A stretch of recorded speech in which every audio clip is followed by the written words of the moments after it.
This belt snapped at 67 miles per hour on I-95. No warning light, no sound, no vibration. The engine just stopped. And when the tow truck driver opened the hood, this is what he found. $5,800 in engine damage, bent valves, destroyed pistons, cracked cylinder head. All of it caused by a $45 part that should have been replaced 22,000 miles earlier. Hi, I'm Stefan. I spent 15 years inside dealerships. And before I show you what happens when this belt fails, I need you to answer one question first. Because everything I'm about to tell you only matters if your car is on this list. Does your car have one? Not every vehicle does. Many modern engines use a timing chain instead, a metal chain that runs in an oil bath and typically lasts throughout the life of the engine without scheduled replacement. If your car has a timing chain, you can breathe easy today. If it has a timing belt, everything I'm about to show you applies directly to you right now. Timing belt engines, vehicles you need to pay attention to: Honda, Accord 4-cylinder through 2017, CR-V through 2016, Odyssey through 2010, Toyota, Camry 4-cylinder through 2001, V6 through 2006, RAV4 through 2005, Tacoma 4-cylinder through 2015, Subaru, all EJ series engines, Outback, Forester, Legacy, Impreza through 2012, Volkswagen, Audi, most TDI diesel engines, 1.8 T through 2005, Hyundai/Kia, multiple 4-cylinder engines through 2011, Mitsubishi, 4-cylinder and V6 through 2012, Ford, Escape 2.3-liter 2005 to 2008, Ranger 2.3-liter through 2011. Timing chain engines, generally no scheduled replacement in most modern Toyota and Honda post-2012. Ford EcoBoost all generations, GM EcoTech and V8 platforms, Chrysler Pentastar V6, BMW Inline 6 and Inline 4 post-2006. The fastest way to confirm? Your owner's manual maintenance section. If there's a timing belt replacement interval listed, you have a belt. No mention of it, you likely have a chain. If you're on the belt list, stay right here. Because what happens when this part fails is something your dealer has never described to you. And the reason they haven't is something I need to explain. What happens when it breaks? Your timing belt synchronizes the rotation of your crankshaft and camshaft, the two core components that control when your intake and exhaust valves open and close relative to your pistons. Think of it like a conductor keeping an orchestra in perfect sync. Every musician plays at the exact right moment. The music is clean, powerful, efficient.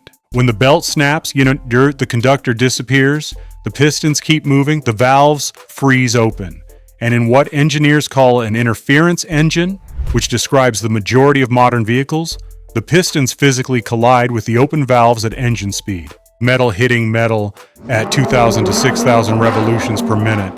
The result is immediate and catastrophic. Bent valves, broken piston crowns, damaged cylinder head, in severe cases, a cracked block. The engine doesn't slow down and warn you. It simply destroys itself in the fraction of a second it takes for one piston to meet one valve it was never supposed to touch. I pulled a 2009 Honda Accord out of exactly this situation.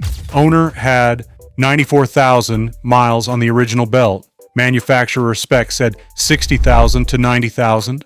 She'd been driving on borrowed time for 4 years without knowing it. The engine was a total loss, and we quoted $5,800 for a rebuilt unit plus installation. She asked me why nobody had mentioned the timing belt at her last 3 oil changes. I didn't have a good answer. And here's what makes this different from every other maintenance item on your car. There's no warning, no sound, no vibration, no check engine light, no gradual performance loss. The belt holds full tension until the moment it doesn't. And by then, the damage is already done. That's not a design flaw. That's just how rubber and physics work together. What the dealer doesn't mention, and why. Here's the part that took me 15 years to say out loud. The financial incentive to warn you about a timing belt simply doesn't exist in a dealership service department. And understanding why that is will change how you think about every service recommendation you've ever received. Because the silence around this belt isn't accidental, it's structural, and it has a specific price, one that you pay, not them. In 15 years of dealership work, I can count on one hand the number of times I saw a service advisor proactively mention a timing belt replacement during a routine oil change or tire rotation. Not because we didn't know. Every technician in the shop knew exactly which vehicles had timing belts and what the replacement intervals were.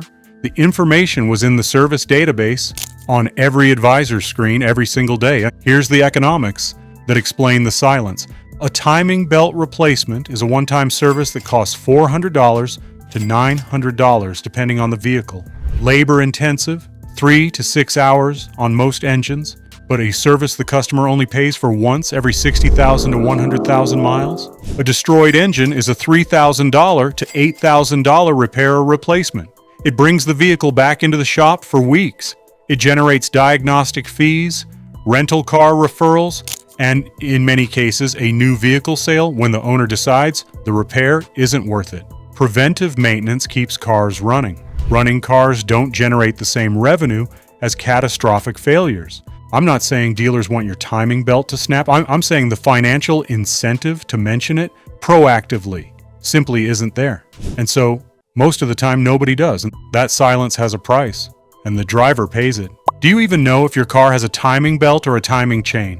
Drop your make, model, and year below. I'll tell you exactly which one you have and when it needs attention. This one question could save you $6,000. This channel drops new videos every Wednesday and Sunday. Each one covers something the industry profits from you not knowing. Subscribe and hit the bell, because the next one might be the most expensive mistake you haven't made yet. Here's how to check yours, and what I should have been telling customers for 15 years while I was looking at this exact information on my screen. Engine cold, top dead center confirmed. That's all you need before you look. On most transverse mounted engines, which is the majority of front-wheel drive vehicles, the timing belt runs behind a plastic cover on the right side of the engine as you face it. 4 bolts usually.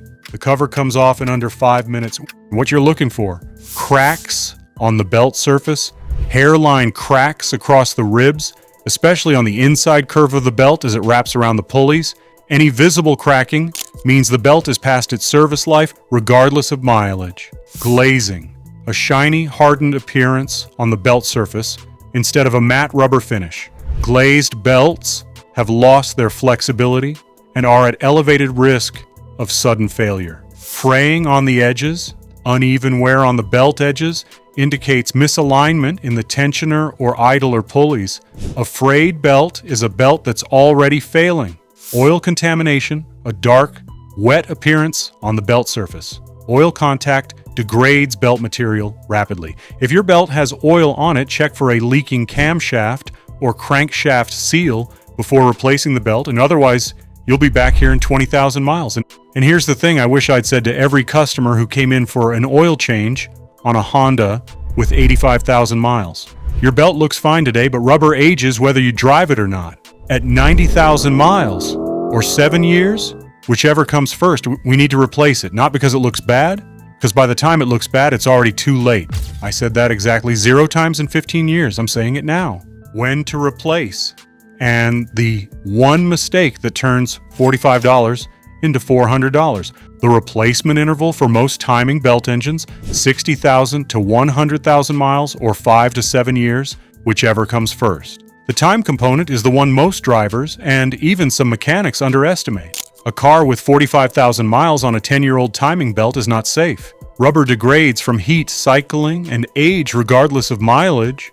I've seen belts snap on vehicles with 40,000 miles because they were 8 years old. When you replace the belt, replace these at the same time. The water pump. On most timing belt engines, the water pump is driven by the timing belt and accessed through the same cover. A water pump replacement outside of a timing belt service costs $300 to $500 in labor alone because you're paying to access the same components twice. If you're already in there, replace it. The part costs $40 to $80. The tensioner and idler pulleys. These are the components that maintain proper belt tension. They wear at the same rate as the belt. Replacing the belt without replacing the tensioner is like buying new tires and leaving the worn-out suspension components in place. The mistake that turns $45 into $400, buying the belt alone and skipping the tensioner and water pump. I've seen this decision bring vehicles back to the shop 8,000 miles after a timing belt replacement with a seized water pump that destroyed the new belt. The total cost of that second visit, $400 more than doing it right the first time. Belt, tensioner, idler pulleys, water pump, all four. Every time, non-negotiable. That belt on the opening shot cost the owner $5,800. The replacement interval on that engine was 90,000 miles. She had 94,000 on the clock. 4,000 miles. That's the margin between a $45 part and a $5,800 engine. Next time, there's a filter in your car that dealers charge $85 to replace. It takes 3 minutes and costs $12. And the difference in air quality you'll feel immediately. I'll show you exactly how to do it yourself. Hit that like button, subscribe, and turn on notifications so you never miss what the industry doesn't want you to know. And share this video. 1 second of your time might save the next driver from a $6,000 engine repair that started with a $45 part nobody mentioned. Do you know if your car has a timing belt or a chain? Drop your make, model, and year in the comments. I'll tell you exactly where you stand. I'll see you in the next one.